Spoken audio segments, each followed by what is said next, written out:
अस्सलामुअलैकुम। मेरा नाम डॉक्टर राशिद वोरा है। एज अ फिजिशियन प्रैक्टिस करता हूँ नामगंज एरिया में। ये वीडियो मैं बेसिकली अपने सब एरिया के जनरल प्रैक्टिशनर्स के लिए बना रहा हूँ, जो मैंने ऑलमोस्ट 1 महीने जैसी प्रैक्टिस की है कोरोना के पीरियड में। तो जो कुछ ऑब्जर्वेशन है मेरे, उससे मैं तुम्हें थोड़ी मदद कर सकूँ। माशाल्लाह आप लोग बहुत अच्छा काम कर रहे हो, हर जगह पे ओपीडी चालू है और काफ़ी पेशेंट को आप लोग मदद कर रहे हो। तो ये जो वीडियो है उससे थोड़ा सा हम और कैसे पेशेंट्स की मदद कर सकें। अब सबसे पहले कोरोना की बहुत डिटेल में मैं नहीं जाता। सबसे इम्पोर्टेंट ये चीज़ है कि जो कुछ नए सिम्टम्स है जो ओपीडी में मैं देख रहा हूँ, उसमें से कुछ सिम्टम्स में ये है बहुत ही प्रोमिनेंट कि बहुत ज़्यादा वीकनेस आ जाना, बुखार, सर्दी, खांसी, ये सब चीज़ें तो आपको पता ही है। पर बहुत ज़्यादा वीकनेस आ जाना, कमज़ोरी लगना, बहुत सीवियर बॉडी एक होना और डायरिया भी कई लोगों में देखा गया है। तो ये 3 थोड़े से नए सिम्टम्स हैं जो कई लोगों में देखे जा रहे हैं। और दूसरी चीज़ उसके साथ एक सबसे इम्पोर्टेंट सिम्टम, डेंजरस सिम्टम्स है जिसके ऊपर आपकी नज़र होनी चाहिए, वो है सांस फूलना।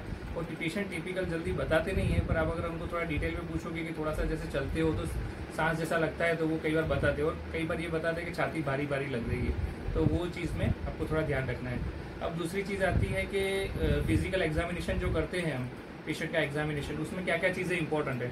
तो जो हम एग्जामिनेशन करते हैं उसमें सबसे इम्पोर्टेंट चीज़ में सबका, जो आप मेजोरिटी आप लोग सब लोग चेक कर ही रहे हो, पर अभी भी कुछ लोग हैं जो नहीं चेक करें, तो प्लीज़ प्लीज़ प्लीज़ सैचुरेशन जो है, ऑक्सीजन सैचुरेशन, वो बहुत इंपॉर्टेंट है इस चीज़ के लिए, कोरोना के मरीज के लिए। तो सबसे पहली आदत ये रखें कि ऑक्सीजन सबसे पहले चेक करें।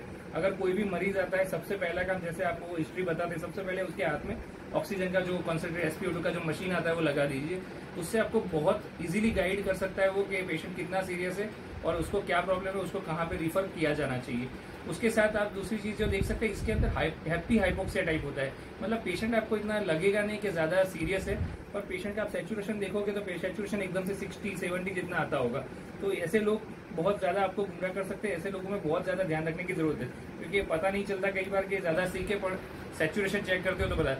दूसरी चीज, मेजोरिटी ऑफ पेशेंट में जो मैंने देखा कि सैचुरेशन भले ही कम होता है, 80-70 होता है, पर जो पल्स रेट होती है उनकी, वो और ब्लड प्रेशर यूजुअली वो मेंटेन कर रहे हैं। मतलब यूजुअली हम देखते हैं कि भाई हाइपोक्सिया हो, कि भाई जिसका ऑक्सीजन कम हो, नॉर्मल पेशेंट के अंदर जो कोरोना के पहले हम देखते थे, तो उनको बहुत ज्यादा धड़कन बढ़ी हुई होती थी, उनका बीपी भी गिरा हुआ रहता था मेजोरिटी पेशेंट में।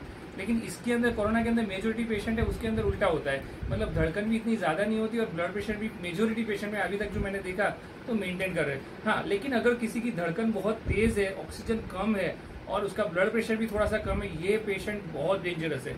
ये पेशेंट कभी भी 2-3 घंटे में कोलैप्स हो जाते हैं। मेजोरिटी जो मैंने पेशेंट देखे, ऐसे पेशेंट को बहुत जल्दी रिफर करना चाहिए। ऐसे पेशेंट को सीधा मेजर हॉस्पिटल जो है, जैसे कि सिविल हॉस्पिटल है, SVP हॉस्पिटल है, जो बड़े हॉस्पिटल है जहाँ पे सब फैसिलिटीज अवेलेबल है, वैसे हॉस्पिटल में तुरंत रिफर कर देना चाहिए। अब प्रॉब्लम आता है कि भाई कौन सा इन्वेस्टिगेशन करवाए जिससे हमको ज्यादा पता चले। तो इन्वेस्टिगेशन में देखो काफी सारे इन्वेस्टिगेशन है, जैसे CBC है, CRP है, SGPT है, D डाइमर है, LDH है, फेरिटिन लेवल है। अब सब चीजें हम करवा नहीं सकते जनरल प्रैक्टिशनर के तौर पे, तो हम एटलीस्ट बेसिक रिपोर्ट में CBC CRP करवा ले या SGPT करवा ले मैक्सिमम। तो CBC CRP करवाओगे तो मैंने जो मेरी प्रैक्टिस में देखा कि CRP जिसका ज्यादा है, बहुत ज्यादा, उन पेशेंट में यूजुअली कोर्स थोड़ा खराब होता है। अगर जो बड़ी उम्र है, जैसे पेशेंट की 70 ईयर्स की उम्र है, CRP हाई है, तो वो पेशेंट जल्दी बिगड़ने के चांसेस है। उसी तरह से आप एक्सरे अब मेजोरिटी जगह पे अवेलेबल है, जैसे कि अब शिफा में, राज में अवेलेबल है, तो आप एक्सरे करवा सकते हो। दूसरी भी कई सारे मतलब जो सेंटर है, लोकल सेंटर, वहाँ पे एक्सरे अवेलेबल। एक्सरे भी आपको अच्छे से गाइड कर सकता है। एक्सरे में यूजुअली बायलैटरल तुम्हें पैची कंसल्टेशन मिलता है, न्यूमोनाइटिस के पैच मिलते हैं। तो ये सब चीजें जो है उससे आप थोड़ा सा कंफर्म हो सकते हो और कभी कोरोना नहीं है। और दूसरी चीज है, जैसे कुछ पेशेंट, मेरे 1-2 पेशेंट ऐसे हैं जिनको ट्यूबरकुलोसिस की वजह से थोड़ा सा ब्रीदिंग प्रॉब्लम था, तो वो पेशेंट भी हम पकड़ सकते हैं। तो ये चीज होगी। दूसरी चीज के डायबिटीज के मरीज, अब डायबिटीज के मरीज में मैंने देखा कि कुछ जो डायबिटीज के मरीज थे जिनका शुगर अनकंट्रोल था, उनके अंदर प्रोग्नोसिस काफी खराब था। तो आप जो भी पेशेंट, यूजुअली हम ये पेशेंट होते हैं, इनको वीकनेस होती है, तो हम उनको जो उनको हम ORS के पैकेट या ग्लूकोन डी का पाउडर ऐसा कुछ भी देते हैं। तो इसके अंदर देखना ये जरूरी है कि यूजुअली आप अगर जो कोई बड़ी उम्र का पेशेंट है, तो एक बार RBS खास चेक कर ले। अगर ऑलरेडी उसका 200-300 है RBS और ऊपर से उसको ग्लूकोज वाली चीजें जाएगी तो शुगर और बढ़ेगा, और यूजुअली हाई शुगर एक खराब प्रिडिक्टर है मोर्टालिटी के लिए। तो ये जो चीज है एक इम्पोर्टेंट। दूसरी चीज, कई लोग पेशेंट आपको रिक्वेस्ट करते हैं कि भाई जैसे कोरोना का ही रिपोर्ट करवाना है, हमें जाना नहीं है पहले। तो देखो, कोरोना का रिपोर्ट है वो यूजुअली MD के लेटर पेड पे अगर जो हम लिखते हैं तो उसके बाद होता है, लेकिन उसके लिए भी बहुत सारी गवर्नमेंट की गाइडलाइन है, पहले CDHO की परमिशन होती है।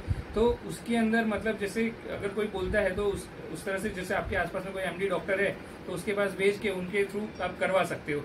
पर अगर जैसे कोई पेशेंट का सेचुरेशन आप देखते हो ऑलरेडी 60 है 50 है, तो ऐसे पेशेंट को आप काउंसिल करो कि डायरेक्ट ही वो चला जाए, क्योंकि वो कोरोना का रिपोर्ट करवाने बैठेगा और कोरोना के रिपोर्ट के लिए जाएगा, ऐसा कुछ करेगा तो उसका टाइम बिगड़ेगा और उसके लिए एक मिनट कीमती है। तो खास ये सब चीजों का ध्यान रखें। माशाल्लाह आप लोग काफी अच्छी प्रैक्टिस कर रहे हो और पेशेंट हमेशा सबसे पहले आपके पास आता है। तो जो आप हो फर्स्ट कांटेक्ट में हो पेशेंट के, तो आप सबसे ज्यादा पेशेंट के जो आपका फायदा होता है वो आपसे ही होता है। तो आप ये सब चीजें अब मेजोरिटी कर ही रहे हो ऑलरेडी। तो अगर कोई चीज मतलब मेरी तरफ से, ये इसीलिए मैंने वीडियो बनाया कि कुछ हेल्प हो सके। Thank you.